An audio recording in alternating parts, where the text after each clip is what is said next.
बच्चों, दवा का एक कैप्सूल एक बेलन के आकार का है। यहाँ पर ये बच्चों दिया है बेलन के आकार का है, जिसके दोनों सिरों पर एक एक अर्धगोला लगा हुआ है। तो यहाँ पर दोनों सिरों पर एक एक अर्धगोला लगा हुआ है। पूरे कैप्सूल की लंबाई बच्चों 14 mm दी है, यहाँ से लेकर यहाँ तक की लंबाई, और इसका व्यास 5 mm दिया है और पृष्ठीय क्षेत्रफल ज्ञात करना है। बच्चों, ये कैप्सूल कुछ इस टाइप का है कि हमारे पास यहाँ पर ये बेलनाकार है, ऊपर ये ब्लू कलर के आपको दो अर्धगोले दिख रहे हैं। इसका आपको वक्र पृष्ठीय क्षेत्रफल ज्ञात करना बच्चों। अब इसमें जैसे ये कैप्सूल है वो उसका हमने यहाँ पर एक मॉडल बनाया है। तो इसमें बच्चों यहाँ से लेकर यहाँ तक की हाइट कितनी है? 14 mm। और जो इसका व्यास है, यानी कि ये ऐसे व्यास करे तो ये हमारा कितना है? 5 mm। हमें पृष्ठीय क्षेत्रफल ज्ञात करना है। बच्चों, पृष्ठीय क्षेत्रफल क्या है कि जो आप यहाँ पर ये ब्लू कलर का कलर देख रहे हो, नीचे कलर देख रहे हो, और ये व्हाइट, यानी कि आपको यहाँ पर पेंट करना है, यहाँ पर पेंट करना है और यहाँ पर। अब ये चीजें जैसे आप इस गेंद बॉल का जो ये अर्धगोला है, इसका ऊपरला हिस्सा देख सकते हो। ये कौन सा हिस्सा होता है हमारा? यहाँ पर कौन सा क्षेत्रफल होता है? ये वक्र पृष्ठीय क्षेत्रफल होता है बच्चों। यहाँ पर भी कौन सा हिस्सा? ये भी वक्र पृष्ठीय। और ये सिलेंडर जो हमारा इस तरीके का सिलेंडर बना हुआ है, यानी कि बेलन बना हुआ है, वो ये भी कौन सा होता है? वक्र पृष्ठीय। और बच्चों, संपूर्ण पृष्ठीय क्षेत्रफल क्या होता है? जैसे अगर मान लो हम बेलन की बात करें तो बेलन में ये वक्र होता है, और अगर मान लो हमने ये फ्लैप ऐसे बंद कर दिया और इधर से भी बंद कर दिया तो ये संपूर्ण पृष्ठीय हो जाता है। जैसे अगर ये हटा दे दोनों तो इसका जो क्षेत्रफल होता है वो होता है वक्र।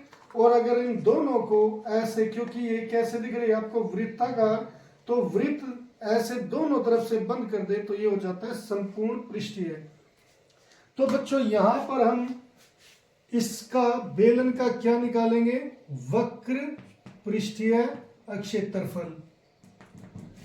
इस अर्धगोले का क्या? इसका भी वक्र पृष्ठीय क्षेत्रफल, और इस अर्धगोले का भी वक्र पृष्ठीय क्षेत्रफल। अब बच्चों, हमें यह पता होना चाहिए कि इसके लिए हमें किस किस चीज की जरूरत पड़ेगी। बच्चों, इसका फॉर्मूला होता है 2πr²। इसका भी फॉर्मूला होता है 2πr², क्योंकि दोनों अर्धगोले हैं। फिर हमें इसका क्षेत्रफल यानी कि बेलन का ये क्या होता है? 2πrh। अब देखिए बच्चों, हमें किस किस चीज की जरूरत पड़ेगी? यहाँ पर r² है तो r की जरूरत पड़ेगी।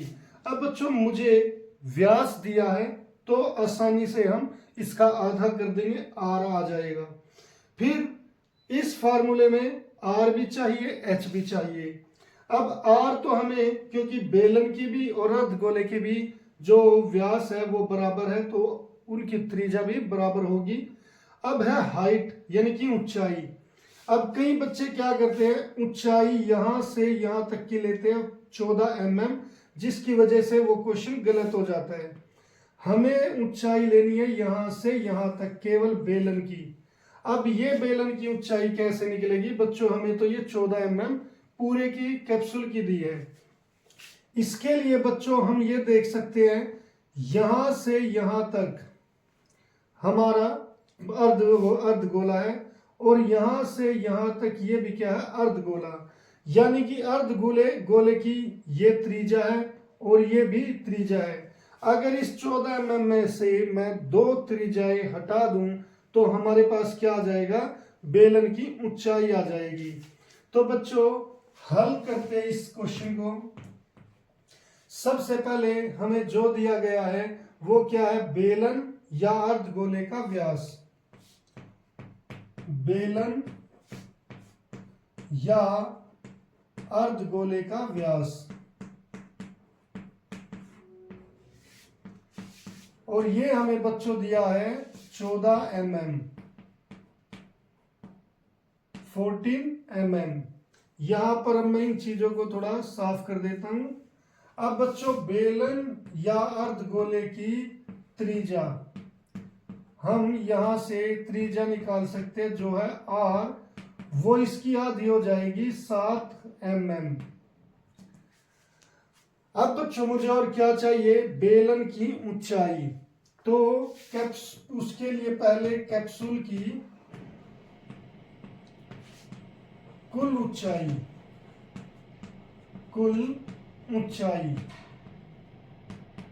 वो कितनी है बच्चों, वो सॉरी यहां पर हमें जो इसके आप व्यास दिया है वो है 5 mm, तो ये हो जाएगी 5/2 mm। बेलन की ऊंचाई कितनी है इसकी कैप्सूल की, वो है 14 mm। मैंने 5/2 ही रखा बच्चों इसे, क्योंकि पॉइंट में निकालने की जरूरत पड़ी तो हम बाद में देखेंगे। अभी यहाँ पर क्या पता बीच में कहां पर ये आपस में कैंसल आउट हो जाए। अब बच्चों बेलन की ऊंचाई, बेलन की ऊंचाई यहां पर लिखेंगे बच्चों h, और इसे आप लिख लो h डैश। तो यहां पर हम क्या करेंगे, h डैश में से 2r घटा देंगे, तो वो क्या हो जाएगी बच्चों 14 में से 2r किसके बराबर, व्यास के बराबर हो गई, ये हो गई 5, तो इसका आ गया 9 mm। तो बच्चों 14 में से 5 गई 9 mm, ये हमारी इसकी ऊंचाई आ गई बेलन की। अब बच्चों यहां पर हमें निकालना है कैप्सूल का पृष्ठीय क्षेत्रफल। बच्चों उसके लिए हमने क्या किया है कि बेलन का वक्र पृष्ठीय क्षेत्रफल और प्लस एक अर्धगोला बच्चों और दूसरा अर्धगोला, तो टोटल कितने हो गए, 2 अर्धगोले का पृष्ठीय क्षेत्रफल, अर्धगोले का वक्र पृष्ठीय क्षेत्रफल।